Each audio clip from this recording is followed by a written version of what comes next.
Welcome to Chadlocks, powered by FanStream Sports Ohio. It's your new favorite sports betting show, not because it's smart, but because it's Chad. Join me every day or occasionally as I fiercely deliver my locks with little to no research, blind confidence, and just enough charm to make you ignore the results.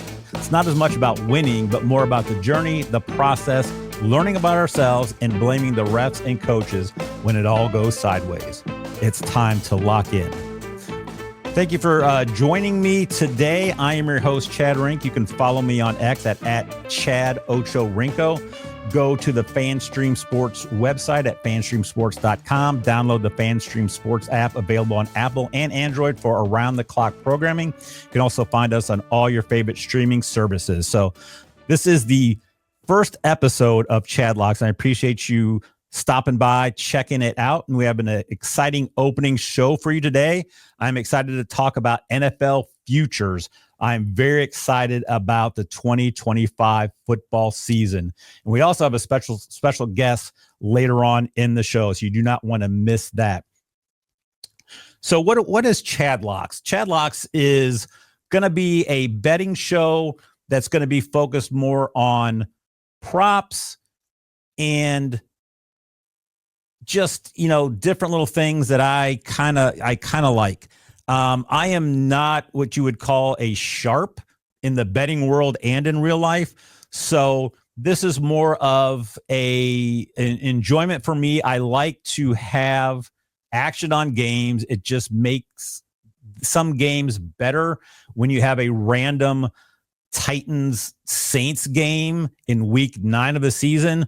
I'm not going to watch that, but if I have a fantasy player on it, or if I have the under or number of field goals in that game or something like that, it makes that game a little bit more exciting and I'll be more interested in it. So just trying to provide some good content, some fun content, and to really try to provide a platform where it's not your typical betting EV sharps and, money. Yeah, I want to make money, but the way the betting industry is going now, the online betting, since when it started till now, with the changes they're making, the books are getting sharper. And I think it's going to be harder in the long run for the average bettors to make money unless you start, because they'll cap you, they'll limit your bets, and then you have to start doing multiple accounts, and it's kind of difficult. And our guest later on today, we'll touch on that. He's very passionate about talking about that on his channel as well. So today I just want to talk about team futures in the NFL. So with that, I have a couple of futures that I would like to do. The first section we're going to do team futures that I really like, that kind of stood out to me, and they're at good prices. And then we will have the creator of the Green Means Go YouTube channel, his sports betting channel, will be on with us. And then we will end the show with my favorite prop bets, and then a couple Super Bowl bets I found interesting. So with the NFL futures, there are a couple teams that I really like this year to win the division. The first one is the Bengals to win the AFC North. It is currently at plus 280. And this is why I like the Bengals to win the AFC North. If you think about it, I think it's going to be a really difficult time for either the Steelers or the Browns to win that division. So you take them out of the equation, and then you end up with just a 2-horse race with the Ravens and the Bengals. And if you're going to give me plus 280 for one of those teams to win, I'm going to take it on a 50-50 coin flip, getting a plus 280. I think the Bengals are going to be focused and locked in this year. They already started playing their starters in the preseason, which they have never done. So I do like that. I think they're going to be out to kind of prove last year was a fluke. I like their offense. Defense, I think, may not be as bad as last year, because let's be honest, how could it be as bad as last year? And I think the Ravens, just with some of the age they have, and the offensive pieces are weird, because if Henry goes down, if Mark Andrews goes down, with likely already out, I don't think they have the offensive pieces to really pushed to be getting 30, 35 a game. And I don't think that defense is as good outside of like Roquan Smith and Kyle Hamilton. So I like the Bengals winning at plus 280. These next two are going to be a little bit out there, but I do like it because the prices are both at plus 550. So the first one is for the Dallas Cowboys to win the NFC East at plus 550. My thinking is the last 20 years, they have never had a repeat champion. I think the Eagles will most likely win it. Looking at that roster, they bring almost everybody back. That defense is sick. They will probably win. However, if they don't, I think Dallas can make a push for that, especially if they can sign Micah Parsons. If they trade Micah Parsons, then I may end up just, not even trying to bet this. So if they get Parsons in camp back with the team, I think that defense could be good enough. That offense is going to put up points. That offense is going to be a top 3 scoring offense. And in the NFL, anything can happen. So I'm taking the Cowboys to win the NFC East at 550. And then in the NFC West, I am taking the Seattle Seahawks to win. The reason that they impressed me last year under first-year coach. They got rid of Geno and they brought in Sam Darnold. I think that's more of a lateral move than a downgrade or an upgrade. Geno was serviceable. If Darnold can bring that magic that he had last year to Seattle, I think they can add a couple more wins and get them to 11. And I think that wins that division. I think the Rams could struggle because it all depends on Matthew Stafford's back. The Niners, I think, are kind of in a mess. You don't know what CMC is going to do. Their receiver room is hurt as well. They don't really have that alpha number one. So I don't think that they are going to really get more than 10. And I think Arizona is just not there yet. And I don't think they can get there with Kyler Murray. So with Seattle, with Kubiak in running the offense, that running game is going to be stout. Walker and Charbonnet should both have big years if Walker can stay healthy. If not, Charbonnet is going to have an unbelievable year. And I think the receiving core overall that Seattle has this year is better than what Darnold had last year. I know Jefferson is the best player of them all, but adding it all into with Kupp, JSN, I think they can do that. I do like the rookie. They have Horton that's in there as well. So I do like Seattle to get a couple more wins. That defense is good. So I got them winning the NFC West. So with that, I do also will hedge a little bit on two of those bets and have the Cowboys and the Seahawks to make the playoffs. They're both at plus 170.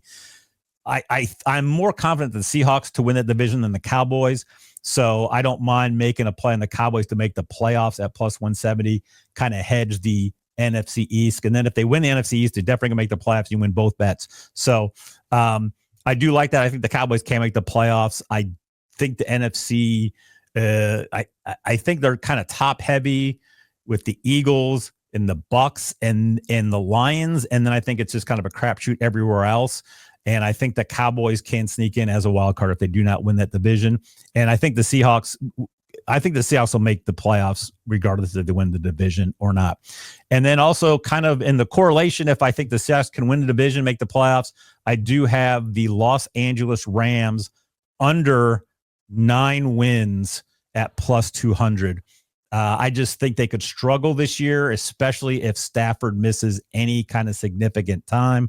I don't think Jimmy G can get that team to where it needs to be to make the playoffs.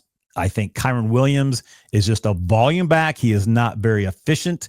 And as much as I love Nakua and Adams, if Stafford is not there healthy, that team is going to struggle. So those are my team futures for this year. Okay, joining me now is, in my opinion, one of the best sports betting content creators that is out there today. He combines years of professional sports betting with a fun and quirky personality, along with his passion in bringing what I call like gambling responsibility. I don't even know. I'm a math guy, so I don't even know what is going on with that. It's not even a word, but he really tries to help the recreational bettor not only become more knowledgeable about sports betting, but also have kind of a joy in their betting journey. So here is the creator of the Green Means Go channel. Green, how are you this evening? I'm doing just fine. I'm happy to be here. Excited to talk a little football, which has been on my mind for longer than I'm willing to admit, but baseball's wearing me down. So I am excited to just be able to talk about my favorite sport with somebody who will listen. Yeah, exactly. I'm that way too. I actually had stopped doing the home run bets and betting baseball here for a couple of weeks, just with everything else going on, school, starting back with my kids and trying to do this with work and stuff. So I do want to mention that the Green Means Go channel, you guys just recently went over 10,000 subscribers. That's correct, right? That is correct. Yes. Yeah. Well, congratulations on that. Thank you. My viewers, there are dozens of them, dozens, which of course is an Arrested Development reference, and you sadly will not get that. So I really can't thank you enough for being on here. I do appreciate your time. So I kind of want to talk to you about kind of how your journey came into sports betting, where you were today, and then we'll get into some futures bets. So I am fascinated by your story, how you started even before sports betting, what you were doing, and what it is today. I have, since the pandemic, really watched many betting personalities because it became legal in Ohio about that time. I was working from home, so I had a lot more time to do that. And yours here recently, I've only really kind of been following you really just this year, and you stood out to me because you aren't doing what most of the betting shows are doing. So just kind of, I knew you were an English major or an English teacher, I believe. So kind of give us the Cliff Notes versions of your story. I know as an English teacher, you do not like Cliff Notes, but can you give us that a little bit, kind of how you started and where you got to today? Absolutely. Yeah. I actually began my college career as a telecommunications major, and I wanted to do something with sports broadcasting, sports media, and it was very competitive and very intimidating, if I'm being honest. So I went into education and taught high school English for 6 years and always loved sports. It's always been my main passion, really my only interest ever.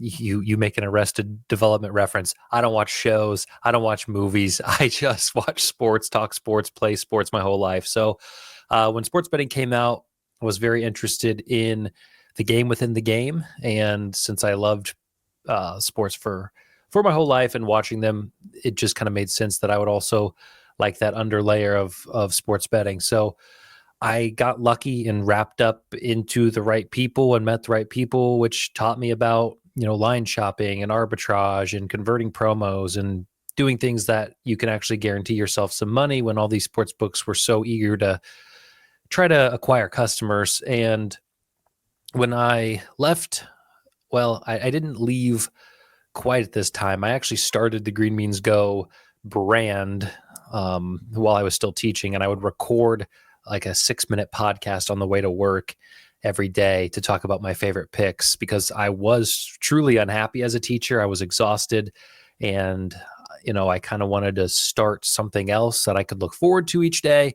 And when I quit teaching, I said, you know what, I'm gonna try this. You only got one life to live, and it's my passion. Let's see if we can make something of it. So it's humbling to be at 10K. I'm thankful for people like yourself who stumble upon my videos and find them worthwhile.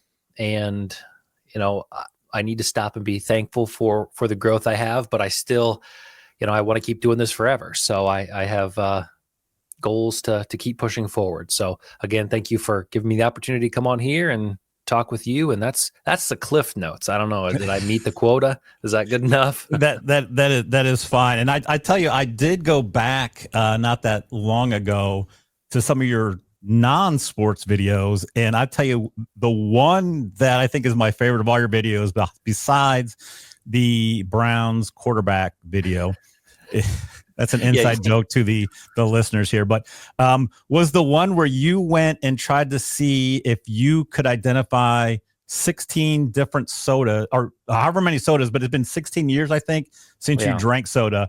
That is high quality entertainment right there. I've always been a betting man. See, I mean, me and my friend in 8th grade, who can go the longest without drinking pop? And I went 16 years, and I had so many outside pressures being like, why are you still doing this? He doesn't even, he started drinking soda 2 years later, and you've kept up with it. Just drink it. I'm like, fine, as long as I can make a video out of it. So I'm glad you liked that one. It was fun for me. And as you can see, I fell right back in. So I've been drinking my sodas lately. Yeah, that's a device that I gave up. I remember one time when I was working at a distribution center, I ran the merge, so all these lines came into like 16 lines came into 4, and it was about 1 o'clock, and I'd been working for about 8 hours at that point, and I'm like, I am not feeling well. And I was walking around, I was like, I don't know why I'm not feeling well. And I looked out in the trash can, there were 5 Code Red bottles, like 16 ounces in there. I was like, that may have done it. So I've cut back significantly on my soda. So the one thing that truly fascinates me about your story is like the theme that you discuss regularly on your show, which is about having joy, having fun with betting. Because I think if you watch any normal EV plus EV betting, any betting show, any of the major people that's talking about it, it's all about getting in the Discord, getting the secret picks, I guess, if you want to do. And it's about win, which obviously you want to win your bets, but if you're not having fun doing it, it's really kind of hard. So I think that's a huge aspect of sports betting, because I think if you have the joy, you may not fall into, giving up all your life savings on that. So kind of talk about how you arrived at and landed on that, and kind of being different from maybe what you saw in the betting industry. Yeah, that's a difficult, loaded question. And, I did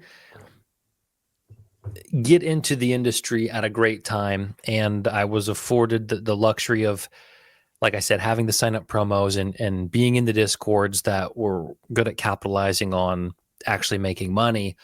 And it's a zero-sum game. At the end of the day, if you're doing that, your accounts are going to be limited to the extreme. And what I mean by that is you're going to be able to get a few bucks on player props, and your ability to continue to make those profits are going to dry up. And I think there is just so much emphasis online that it can change your life, and you can make all this money.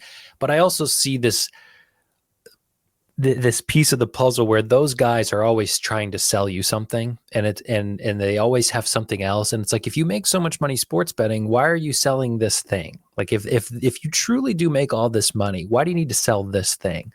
And it kind of bothered me at the beginning. And I'm not going to sit here and say you can't make money with plus EV and you can't make money with arbitrage, and there are resources out there that can help you be profitable. But what happens when that goes away? Because it's going to go away. And, I think that we would be in a much better position as a culture if we said this is something that we do for fun with small stakes and we don't get upset over. I think we're going to see a generation of people who there's going to be a lot of pain and a lot of frustration from how they choose to sports bet. And I think part of that deals with the narrative that, oh, you can make all this money. And so trying to find that balance of not being reckless, being responsible, having fun is something every day I wrestle with. So I just think that's an important message, and one I'm still trying to nail down. But you're right. There's not a ton of people who go about that in this industry, and it's an interesting push and pull. Yeah, and I think probably too with you talking about how you kind of were not happy teaching, and so why would you come in to do this if you're not happy and enjoying doing this? So, and it's the creator of the Green Means Go channel. Check him out. We will get into picks here in a minute, but you did just drop a video today, on a new feature that DraftKings, I believe, put out. I'm not going to ruin it. go check it out because it could be a game changer that's going to hurt any of you that like closing line betting. So go to the Green Means Go channel and check out that video. So, I mean, I can sit and talk to you for hours just about this kind of stuff. This fascinates me, but obviously it's a betting show. So we should probably talk about what the show's about, which is NFL futures. And I know you're just as excited as me that football season's around the corner. So let's get into some NFL futures, if that's all right with you, buddy. Please, let's do it. Excellent. So I know you did put a video out about team bets that you liked, and I just want to touch on that real quick. You can go check that one out at Green Means Go. I want to put an S at Greens for some reason. Green Means Go. And I had the same one, and it is the Bengals winning the AFC North. And I talked to my son, my oldest son, who's 25, who's a big Bengals fan. He was questioning me about that, but I told him, listen, and I think you and I are on the same page. Steelers and Browns are not winning that division. So you got a coin flip between the Ravens and the Bengals, and you get the Bengals at, I believe, like at plus 260 or something like that. So why not take that chance? Is that kind of where you came on that with the Bengals? Yeah, definitely. I think that the Ravens have a trickier schedule, and I think it's tricky at the beginning. And I think a fast start in the NFL is important, and having momentum is important. And the Ravens have the Bills first game. I want to say the Chiefs are in there, the Lions maybe. I think that Derrick Henry is an unbelievable player, but between him and Lamar and Mark Andrews, there's some age there, and it makes me a little nervous. And I say age. What's Lamar Jackson? Low 30s, late 20s. But I believe he's 28. Yeah, he's been in the league 7-8 years, and I'm old enough to be his dad, so he's pretty old. But I just look at the value, and I think with the Bengals' slightly easier schedule, I know their defense wasn't. It was horrible last year, but I think if they can improve moderately, I think it will be a better season. And, if this line is 50-50, if the number's saying either team could win it, maybe we have a conversation, but at plus 260, plus 280 for the Bengals, I think that's the side with the value. Excellent. I agree. I'm going to get your 3 favorite player props. I'll give you one of mine because the back end of my show will have the rest of mine, and I don't want to below all the hullabaloo for it. So yeah, give me what's one of your favorite player props this year? I like anything. This is going to be, I'm reaching down here for this one, but I think there's value. I'll say this. I don't know if there's a ton of Braylon Allen, Jets sort of second running back props out there. I know that since he is not the starter, it's going to be hit and miss. If you can find props on him, I think he will be used in this offense, certainly more than is expected. But one you can bet is George Pickens. I think he is an incredible talent, an underrated talent, and a talent who has had bottom tier quarterbacks for his career. And I don't want to sit here and say that Dak Prescott's going to save him, because Dak Prescott is one of the biggest punching bags in the league. But with the presence of CeeDee Lamb on the other side, with an offense that hasn't been totally atrocious, certainly has more upside than the Steelers have had. George Pickens touchdowns, George Pickens yards, provided he stays healthy, which is always the thing with betting futures. I think George Pickens is a very underrated talent. I think people are sleeping on what he can do with this offense. I agree, because I'm all over him and that passing offense in all of my fantasy drafts. So on that, my one that I'm going to share with you guys is Dak's over touchdown passes this year. It's now at over 26.5. It was at plus money. It is now down to minus 105. I would even take that to 30 plus touchdowns for Dak at plus 200. If he's healthy, Pickens, Lamb, Ferguson, I think he crushes that line. So that kind of plays into your George Pickens one as well. Let's give us, go ahead. Yeah, no, totally Uh, agree. 6 is 125 for Pickens. FanDuel had some boosts the other day for player futures. I took his 8 touchdowns at I think it boosted to about 4-1. So nice. it's 2-1 right now at 8. But red zone, if everybody's looking at CD, I think Pickens is in line for a big year. Yep. All right. Give us your other two if you brought two more. I can give you one more, Okay. and it's similar. I got all my awards laid out though, so if you want to do awards, We can do awards next. Yeah. I feel good about awards. Okay. We're going with a rookie here, so proceed with caution. But I think Tyler Warren is the best receiver that the Colts have, and they don't have, and he's a tight end, right? Yes. I think this team is going to be in competitive games, potentially trailing. I think Michael Pittman is so unstable with his production. Alec Pierce. People are projecting Josh Downs to have a good year. I don't disagree. I know there's question marks at the quarterback. I think Daniel Jones, provided he is not atrocious, I think he retains that job unless the media stir gets much and that pressures him into Anthony Richardson. But I do think Warren has plenty of talent. I think he'll have opportunities. So Warren touchdowns, Warren yards. I can get you an actual number here in a second, but I think Tyler Warren has a big year this year for his rookie outing. Excellent. I like that call too, because I don't know how many are going to be on that Tyler Warren lines here. So, all right. So let's move. This is not. I don't know if you presented like your betting odds or your favorite odds, or this is your predictions who you think's going to win, because that's what I did. Sure. Okay. For the awards. So, for the awards, yeah. It doesn't. Yeah. I don't care about odds. I'm just saying this is who I think's going to win. So let's. Who is your MVP? I have convinced myself that I have no doubt in my mind is Joe Burrow. Okay.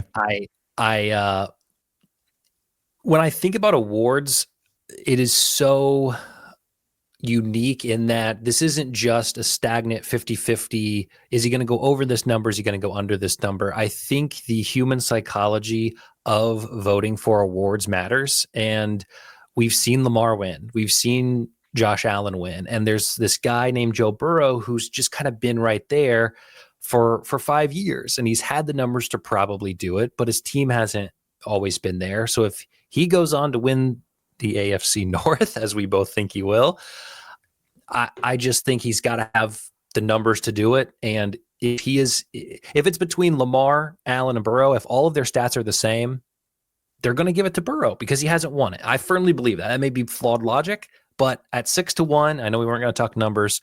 Yes. He does have higher odds than both Allen and Lamar. So yeah, I love Joe Burrow.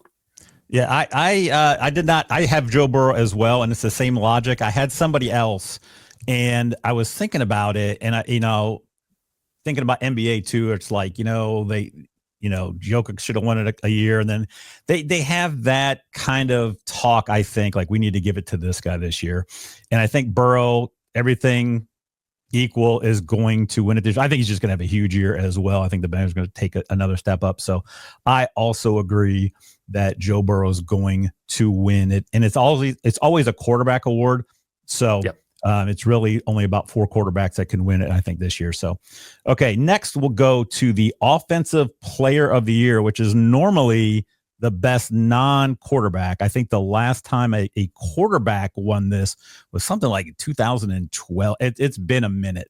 So, who do you have as the Offensive Player of the Year? There's some correlation here, and I think the storylines speak for themselves. I can already see it. Joe Burrow MVP, Jamar Chase offensive player of the year. Sorry, not rookie, offensive player of the year. It kind of aligns with the MVP. It's a good story. It's a good conversation. He has not won offensive player of the year. He won rookie of the year. But again, if we don't have Saquon Barkley basically break NFL records last year, which he would have if they would have put him in that last game, even though they said, right, Jamar Chase probably wins that award last year. Yes. So I would love to be throwing out something creative and original. But I can do that. I can give you a second sort of wild card Okay. if you want. Well, these are, I just want to be right on these, but you can be a little creative because I am super creative on my offensive player of the year. Okay, let's hear yours. Yours. So originally I had Dak as the MVP, and then I put Chase Brown as the offensive player of the year. So I think Brown's going to go nuts. I put Burrow as the MVP, and I'm like, well, that's not good correlation to have Brown. So then I had to pivot, and I don't think there's going to be that running back year like we've had the last couple of years with Barkley and McCaffrey, this kind of thing. So I'm going against the trend that I just said, that a quarterback has not won this. I'm picking a quarterback, and it's a quarterback whose team I think is going to be the number one seed in the AFC, and it's the second year, and I hate myself for it. Bo Nix. Wow.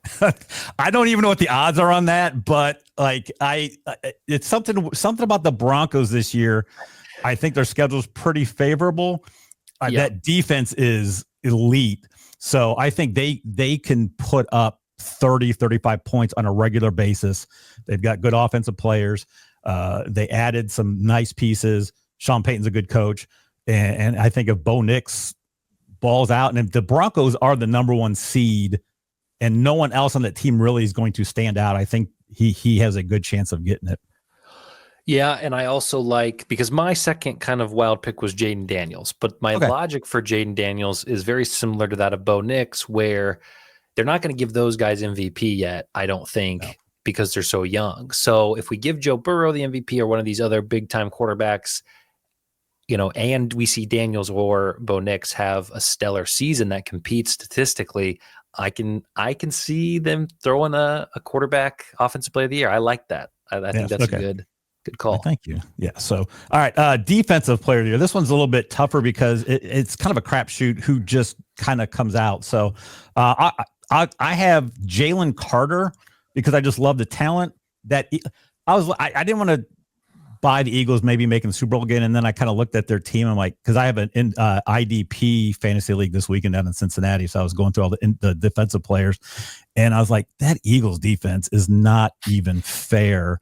So Carter's a beast, and I wish my Bears would have drafted him, but I think he can just wreak havoc, and they got so many things. They're going to be ahead a lot of games. So I think he could rack up 15, 17 sacks. So I've got my defensive player of the year as Jalen Carter. Yeah, I think you bring up really good points there, because you see a guy like Myles Garrett who is in the top 5 of the betting odds, and I don't see him being in positions where the other team's going to be dropping back to pass. They're going to be trailing a lot, so it's like his sacks are going to come down. So on that same line that you like Jalen Carter, they'll be up. I think the Niners have a very soft schedule, and Nick Bosa has won this award, but I like Nick Bosa, and defense is not necessarily my specialty. Not that anything's my specialty, but I would say if I had to pick anybody, it'd be Nick Bosa. Okay. I like that. Like I said, it's usually going to be an edge, someone that gets to the quarterback, the sacks, someone that's going to get up in that upper teen sacks is usually going to get it, unless you have a crazy year. Like one year, I think Eric Allen had like 4 pick sixes. Those types of things. All right, so let's kind of look at the rookies. Give me your offensive rookie and defensive rookie and why. Okay, offensive rookie, who I think is going to win. Now, we're not going to talk value. Cam Ward, I think, has a lot of weapons and veterans around him. I think he has the quarterback advantage. I think Ashton Genty is going to struggle when a team can plan around him. I don't think the Raiders Jacoby Myers isn't happy. Outside of Brock Bowers, I don't see a ton of overwhelming talent on the outside. Geno Smith is okay. As a Seahawks fan, I have to say that. So I just think he's easier to game plan around. I think Cam Ward is in a fairly soft division. I think he could win some games. Again, he's got the weapons. So I like Cam Ward there. And then defensive rookie, if you want to talk about regular defensive player, a crapshoot, rookies is even worse. So I took the same exact mentality, and I said Mykal Williams, who is the defensive end for the Niners, lining up opposite of Joey Bosa. So sort of a pseudo hedge. If Bosa is contained, then maybe that opens up Michael Williams to get the sacks. So just kind of covering my bases there with hedging your bets there on the edge rusher. So, so I guess you did it because if they are just crushing Sam Darnold twice a year, you can at least be happy to know, hey, my picks on this crazy podcast will be right. Right. So what I love the Cam Ward one. I was talking to the guy at work, talk about like the Cam Ward. I think is going to be good. I didn't know too high. I don't follow college football. Like I'll watch it, but I don't really follow it like I do with college basketball. Being an Indiana fan, Indiana has always been horrible in football, so I just never have. But I just like his leadership that he looks like he has, and like you said, I think he's got a good surrounding cast with him, and being a quarterback could help. So I went a different way. I also believe Genty is going to struggle a little bit, even though they did bring in another aging player in Amari Cooper back. Right. Yeah, that's a good point. I'm going Amorian Hampton for the Chargers. I think the way Harbaugh runs his offense, Greg Roman runs, I'm not scared of Najee Harris. I think Hampton's the better talent. Harris couldn't even really win the job with Jalen Warren in Pittsburgh, and Hampton's better. So I think Hampton's just going, he could have like 250 plus carries. I think that Chargers team is going to be good enough, and they're going to run the ball. So he could end up with 10 plus touchdowns as well. And then I just went chalk on defense and took Abdul Carter. That dude is such a stud. And that the Giants are bad. Like I'm with you. I remember, I don't want to spoil it, but you have a Giants win total bet. I almost took the Giants like under 4. But then I'm like, they could win stuff. But I think Abdul Carter, that defense is good. And I think he can just wreak havoc. So I just went chalk with that. The one that's most interesting, I think, is the comeback player of the year, because there are a lot of good candidates who were coming off injury that or are just ancient, and they could have that one last spark. So who do you have as your comeback player of the year? This is the worst award. It is the most vague. It has no definitive qualities. It's so frustrating. I personally was in the Sam Darnold camp last year. I thought he overcame the most and didn't really play the year prior, then came out and was a top 5 quarterback for really all measurable statistics. And then they say, well, Joe Burrow missed a few games. So I can't stand it. So if we're going by that, like, I guess Dak Prescott, I think, should have a win. He missed 7 games last year, which to me doesn't feel like enough to be like, oh, he's really coming back from something. Right. I think the one who fits into the most qualifications would be JJ McCarthy. I just don't see him having a ton of success. I don't think he's going to be able to replicate what Sam Darnold did. I think JJ is going to struggle. People disagree with me. So if you believe in the Vikings and believe in JJ McCarthy, I think he's a very obvious choice because he actually fits what a comeback player would look like. I will not be betting on this. It's just so it's impossible. No, I don't either. I don't like it. Like I don't like McCarthy because we don't know what he was in the NFL. So this would be his first year. I think he's not good. Yeah. Being up here in Columbus, Ohio, I've watched enough for him. And they said, well, he didn't have to pass. Well, they didn't want him to pass. I think they would have had him pass if he could pass. So, right. But Justin Jefferson helps. I think this is probably a 2-man race. I'm like you too. I think once Alex Smith won it, like, I think he won it. Like he should have won it at least. And then they should just ended it. So I'm with you. I think Dak gets it. Cause I think Dak pushes for, the most passing yards, most touchdowns by quarter. I think he's going to be in the upper echelon. So I think he wins it over McCaffrey, who I think would be the other obvious choice with that. All right. He brings me go. Before I let you go, Super Bowl pick. Winner or matchup? Matchup and winner. Can I get my coach of the year? I think this is okay. I didn't even think about coach of the year, but yes, go ahead. Coach of the year. Sean Payton. I'm with you on the Broncos. I think it's a sleeper pick. I think coach of the year is about exceeding expectations. And if the Broncos can take down the Chiefs, who have been so dominant in that division, if they can win 11, 12 games, I think it's Sean Payton's, and we're not talking odds, but it's like 20-1. It's very good. Wow. It's very good for what I have not think. even looked at those. Okay. I'm just going to say Sean Payton too, because I agree with you, all things considered. I would like to say just Ben Johnson, because that means the Bears go 14-3, and I would be very happy. Favorite. I'm sure he is, because but anyway, so all right, so that I like that, Sean Payton. So Super Bowl matchup winner. Okay. Oh, this is I'm going to be contrarian. Okay. And I'm not, this is not that anything I've said today is gambling advice. This is definitely not gambling advice. I think the Bills finally find a way to get there. Okay.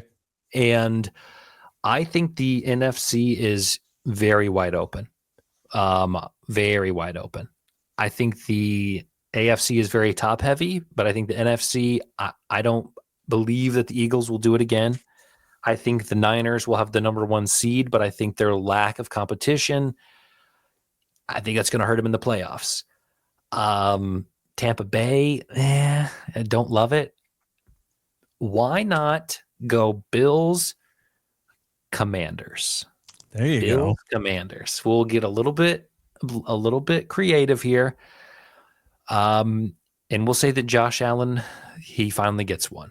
He gets it done. Yeah. So, and I know all the Super Bowl I have not looked at that odds for that one. All the Super Bowl matchups are out there, because I really like Bengals, Bucks, Broncos, moving them around. Those are some pretty good odds. For me, I'm taking, maybe it's because I grew up in Cincinnati. My oldest, I actually am from Indiana, from Valparaiso is where I was born. And then I grew up in Cincinnati. My son's a Bengals fan. So I'm taking the Bengals. And I was not going to go Eagles, but I looked at that team like, I don't know how they get beat. Yeah. But I don't want them going back to back. So I think the Bengals somehow find a way to win over the Eagles. And that is my pick. So again, I would not bet on those. And if you do, a couple bucks here and there. So that was fun. It was a lot longer than I thought, but I think you and I could just sit and talk like this. I agree.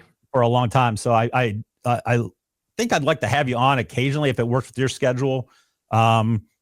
If they want me to do this betting show after this, so who knows? It could be the one and done. I could be the freaks and geeks. I think we provided some value. All right, we did our job. So I think I'd be happy to come back whenever you want to talk. I'll talk about any sport, but yeah, NFL is probably my top favorite, most interested sport. Same. All right, you can find him on YouTube on the Green Means Go channel. Check him out, and you'll be smarter, happier, and frankly better, pun intended, person if you do. Again, he just dropped a video about DraftKings adding a new term to their conditions. So check that out. Check all his other stuff out. We will put a link into the channel in the description of this show. I think Tim can do that. I hope so. Tim's pretty smart. We should be able to do that. But I do thank you for your time, helping me out on my first show. And I look forward to talking to you later on this year. Yep. Take care. Thank you again. We'll talk to you soon. Thank you. All right. I'm so excited to talk to him today. Go check out his channel, please. Green Means Go.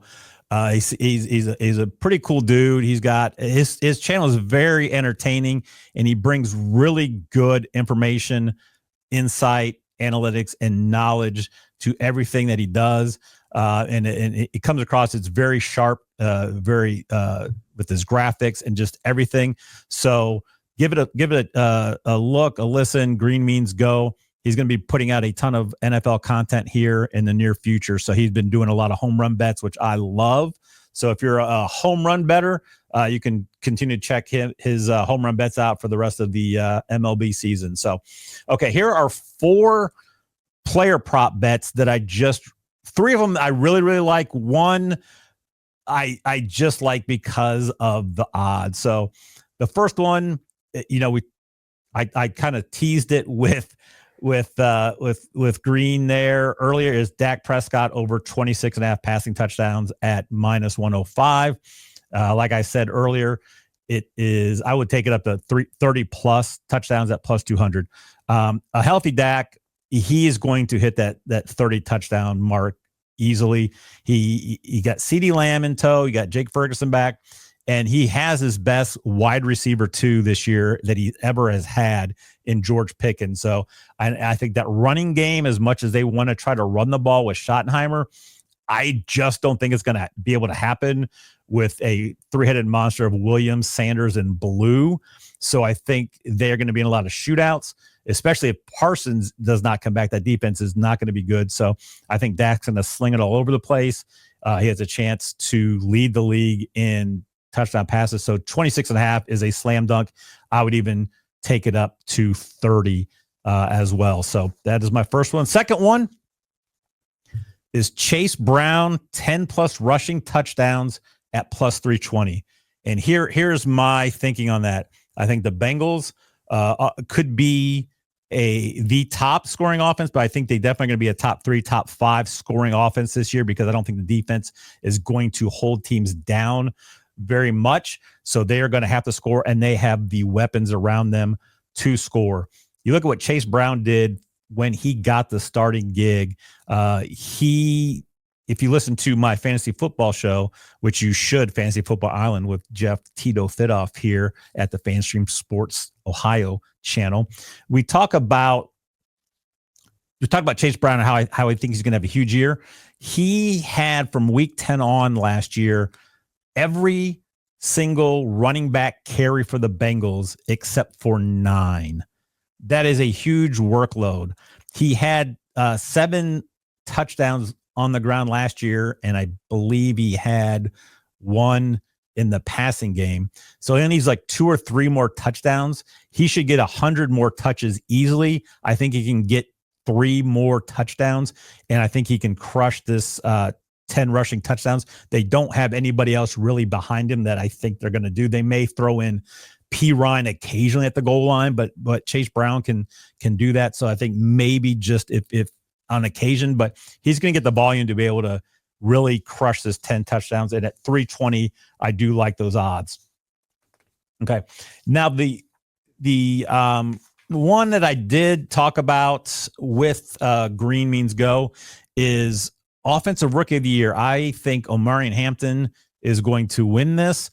I don't think there's a lot of guys that are really in competition for the Offensive Rookie of the Year. I think Hampton is in the best spot. I think he's going to get the volume. I think he's on a team that will run the heck out of the ball. And Omarion Hampton to win Offensive Rookie of the Year is at plus 750. Really good odds for somebody that's probably should be one of the top 3 rookies to have a chance to really win this. I think it's probably him, Genty, Cam Ward, and you can maybe throw in Tet as well, but only one of those guys can win it. So it's really, I think, a 3-man race. So I do love the Omarion Hampton Offensive Rookie of the Year at plus 750. All right. So those are pretty standard. This one kind of gets a little weird. I was doing just research on stuff, and you can make a wager on a player to lead their team in rushing touchdowns or receiving touchdowns. So I saw this, and it's a plus 4,000 bet. It is Roschon Johnson to lead the Bears in rushing touchdowns. And I know what you're saying, like, dude, Chad, you are crazy. Roschon Johnson has not been good. Listen, I'm a Bears fan. I know he has not been good. So you're not telling me anything I do not know. However, do you know who led the Bears in touchdowns last year? If you said Roschon Johnson, you would actually be wrong, because it was Keenan Allen with 7. But Roschon Johnson had 6. So he was only 1 off from leading the team last year. Let me look at this for a minute here. Ben Johnson's in town. Before Ben Johnson got to Detroit as the offensive coordinator, he had DeAndre Swift in his backfield, who he has also in his backfield now. But now DeAndre Swift's 4 years older. Before Ben Johnson got there, DeAndre Swift had 6 rushing touchdowns. Jamal Williams had 3 rushing touchdowns in 2021. In 2022, first year under Ben Johnson, DeAndre Swift had 5 touchdowns, and it was the Jamal Williams 17 touchdown barrage that came out of nowhere and was the darling of fantasy football waiver wires if you got him. So we have seen Ben Johnson with DeAndre Swift in the backfield give another running back the goal line carries. And Jamal Williams and Roschon Johnson are built about the same. Then you look over his last 2 years, Montgomery had 13 touchdowns to Gibbs' 10 in 2023, and then Gibbs had 16. Montgomery had 12 last year, and that's with Montgomery missing some time. So I think that could have been a little bit more even. So Ben Johnson's shown he does like to have a goal line back, especially with a guy like DeAndre Swift, who's not really a goal line back. So another thing with Roschon that I think he will get the nod at the goal line over a Kyle Manon guy who is a 7th-round rookie, and history shows a 7th-round rookie running backs really don't amount to be very productive, at least their first year or even ever. So Roschon is bigger than him. And last year, Roschon converted 6 of his 8 inside the 5 rushes into touchdown, which is a pretty good conversion rate. 6 out of 8 inside the 5 touches, he converted into touchdowns. In 2022, when Jamal Williams had 17 touchdowns, he had 29 inside the 5 rushing attempts.